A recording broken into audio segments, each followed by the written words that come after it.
आज की कहानी है नेकी का रास्ता। किसी नगर में एक बूढ़ा चोर रहता था। 16 वर्षीय उसका एक लड़का भी था। चोर जब ज़्यादा बूढ़ा हो गया तो अपने बेटे को चोरी की विद्या सिखाने लगा। कुछ ही दिनों में वह लड़का चोरी विद्या में प्रवीण हो गया। दोनों बाप बेटा आराम से जीवन व्यतीत करने लगे। एक दिन चोर ने अपने बेटे से कहा, देखो बेटा, साधु संतों की बात कभी नहीं सुननी चाहिए।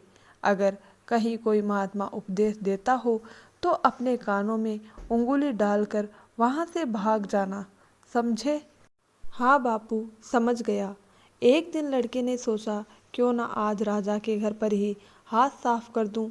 ऐसा सोचकर उधर ही चल पड़ा। थोड़ी दूर जाने के बाद उसने देखा कि रास्ते में बगल में कुछ लोग एकत्र होकर खड़े हैं। उसने आते हुए व्यक्ति से पूछा, उस स्थान पर इतने लोग क्यों एकत्र हुए हैं? उस आदमी ने उत्तर दिया, वहाँ एक महात्मा उपदेश दे रहे हैं। यह सुनकर उसका माथा ठनका। इसका उपदेश नहीं सुनूंगा।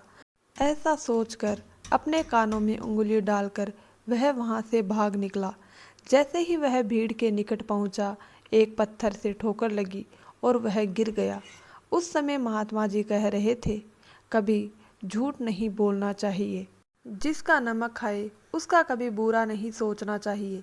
ऐसा करने वाले को भगवान सदा सुखी बनाए रखते हैं।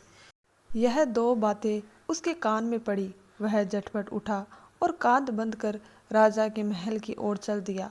वहां पहुंचकर जैसे ही अंदर जाना चाहा कि उसे वहां बैठे पहरेदार ने टोका, अरे कहाँ जा रहे हो? तुम कौन हो? उसे महात्मा का उपदेश याद आया, झूठ नहीं बोलना चाहिए। चोर ने सोचा, आज सच बोलकर देखे। उसने उत्तर दिया, मैं चोर हूँ, चोरी करने जा रहा हूँ। अच्छा जाओ। उसने सोचा राजमहल का नौकर होगा, मजाक कर रहा है। चोर सच बोलकर राजमहल में प्रवेश कर गया। एक कमरे में घुसा।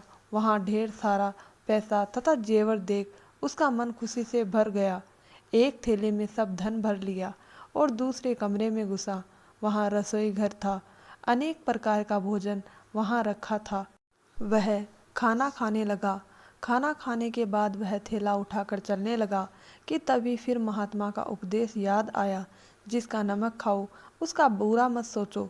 उसने अपने मन में कहा, खाना खाया उसमें नमक भी था, इसका बुरा नहीं सोचना चाहिए।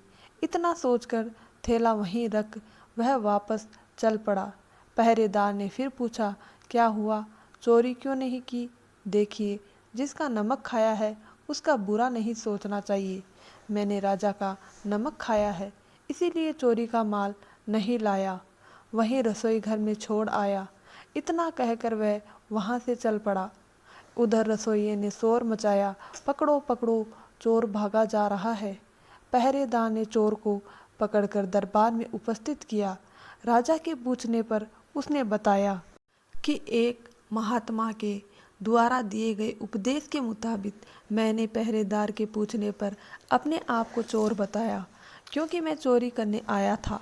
आपका धन चुराया, लेकिन आपका खाना भी खाया जिसमें नमक मिला था।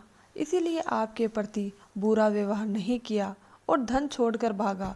उसके उत्तर पर राजा बहुत खुश हुआ और उसे अपने दरबार में नौकरी दे दी। वह 2-4 दिन घर नहीं गया तो उसके बाप को चिंता हुई कि बेटा पकड़ लिया गया। लेकिन 4 दिन के बाद लड़का आया तो बाप अचंभित रह गया। अपने बेटे को अच्छे वस्त्रों में देखकर लड़का बोला, बापूजी, आप तो कहते थे कि किसी साधु संत की बात मत सुनो, लेकिन मैंने एक महात्मा की बात सुनी और उसी के मुताबिक काम किया, तो देखिए सच्चाई का फल मुझे राजमहल में अच्छी नौकरी मिल गई। दोस्तों, इस कहानी से हमें यह सीख मिलती है कि हमेशा सच बोलना चाहिए, क्योंकि हम सच्चाई से अपने जीवन को सुधार सकते हैं और नेकी का रास्ता अपना सकते हैं।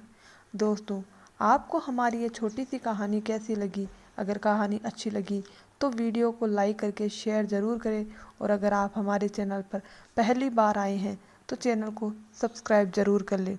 धन्यवाद दोस्तों।